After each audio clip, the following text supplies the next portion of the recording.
Why, hello, and welcome back to another episode of Voice of the Rings. I'm your hosting guys, Zollin Ironshield, and this is a LOTRO update, my friends. And we are going to talk about a little bit about the Arenas of Conflict, update 39. We'll just go through this real quick and check it out. This is my just update playlist. I normally just talk about Lord of the Rings updates on here, but I do a lot of other Lord of the Rings stuff, Lord of the Rings Online, and Lord of the Rings content in general on this channel. So if you are a Lord of the Rings fan, after you watch this little bit, you feel like it, maybe throw a like and subscribe on there. I appreciate the support. All right, so we have a special notes. There's 3 new instances and a new raid now available. Now, technically, at the time of me making this video, they have been out now for a few weeks, but I like to make sure everything works out good before I do some of these update videos sometimes. All 3 instances and raids are available to play for anyone who has acquired the Corsair of Umbar expansion. So these are the new expansion, so you will have to have bought the new expansion. Get more information, blah, blah, blah, blah, if you want to buy it.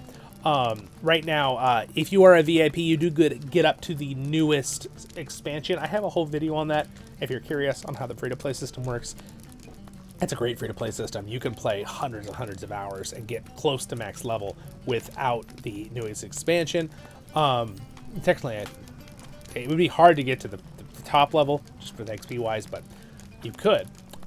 So 3, it wouldn't stop you from getting max level is my point. 3-person instances, you could just level up in raids and instances. We have the streets of Rataldo, all right? From the apothecaries of Carndum to the Langstrad, all the way to Umbar in Dargir, now known as Kashap, has been transporting a draught of the vilest make. We now grasp at his heels as he makes his final attempt to deliver his substance to his master. We will not fail. We cannot. Kashap must be stopped now. So that's the story behind the instance. That's, again, instances in Lord of the Rings Online are storied modes usually, why they're called instances. But this is the new one added. We also have the Isles of the Storms. This is also 3-man. It says a great winged terror known to the people of Umbar as a rock. Or I guess a rock, has been seen attacking ships sailing off the Cape of Umbar, swamping them with a terrible wind and plucking the helpless crew out of the water. Oh, the lords of Umbar have requested that you find the nesting place of this monstrous bird and drive it from the Shield Islands. The rock is believed to be roosting upon a deserted island in the far reaches of the archipelago. Once a haunt for pirates and brigands. Rumors say that they were driven out by strange and monstrous creatures, far greater in size than any beast should be. So that's the story of that one. Kind of cool.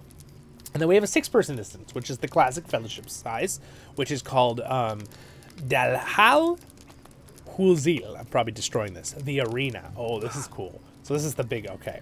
The gladiator pits of Umbar Baharbel are, which is the main capital city, its name, are an instrumental aspect of the Umbaran culture. I'm glad I'm in like good reading mood here today because these words are crazy.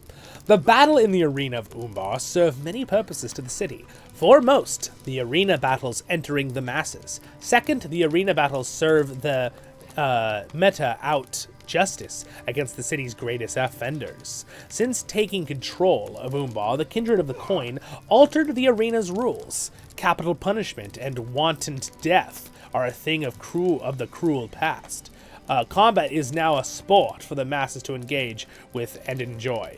Anyone can enter the pit to enhance their glory. The gladiators bound to the arena serve their sentence by entering battle and fighting to the end.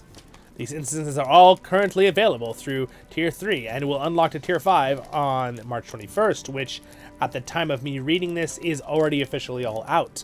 12-person raid.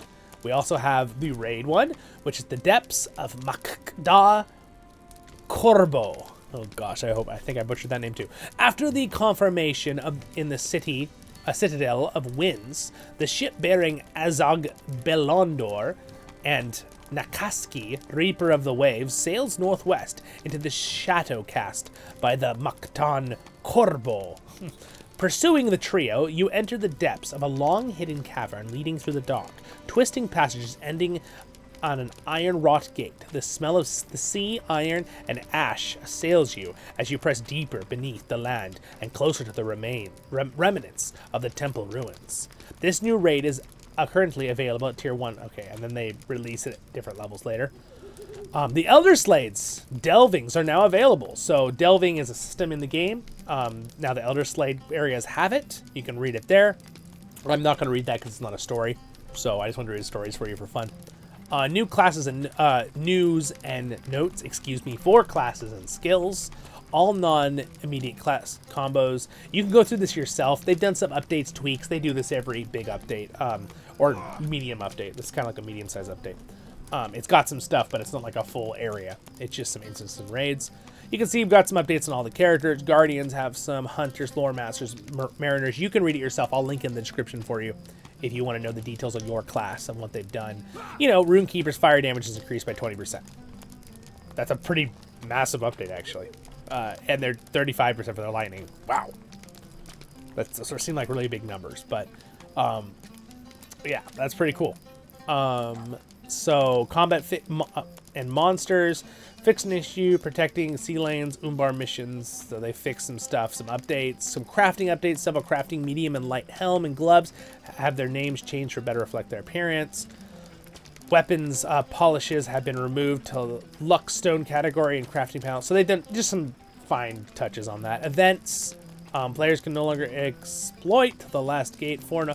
So there's some little glitch. So they fix those. Item rewards, landscape things. They've done updates. Missions and delvings. There's a bunch of information on that. Quest deeds and adventure areas. A new chapter of the Song of Wind and Fire is now available at the Harbors of Tower. This is cool. Most likely this new chapter came out because of the new instance that probably you have to do to continue the chapter. Sometimes they'll have an instance or raid that they want you to do to kind of continue the story. So that's kind of cool. We have some new story. There's a bunch of other stuff there. Player versus monster player. The new Entomor's food and buff scroll effects will now be properly removed. Anyway, there's some cool stuff here. In the future, I might be trying to get groups together to do PvP or PvMP in Lord of the Rings Online as my kinship grows on CrickHollow. If you guys ever want to play with us, you know, subscribe, like, maybe join the Discord. Again, through voiceoftherings.com, my social media thing. Tab there will let you join Discord. You know, join the channel. We might be doing some fun stuff like that in the future. Some miscellaneous stuff and you know, last little bit of stuff. So pretty much that's it. We covered it real quick there for you. Again, if you like coverage of this, just little things like this occasionally, sometimes I'll go into more depth. Sometimes it'll just be like this, where it's just kind of quick skim, couple cool readings, but it just depends on the day and what kind of updates they do. So, and you guys have a great and wonderful day in Middle-earth. Thanks to my patrons for the support. Thank you for watching. Subscribe button's there if I earned it. And have a great and wonderful day in Middle-earth. Baruch Hazad, Kuzare menu. See you in the next one, my friends.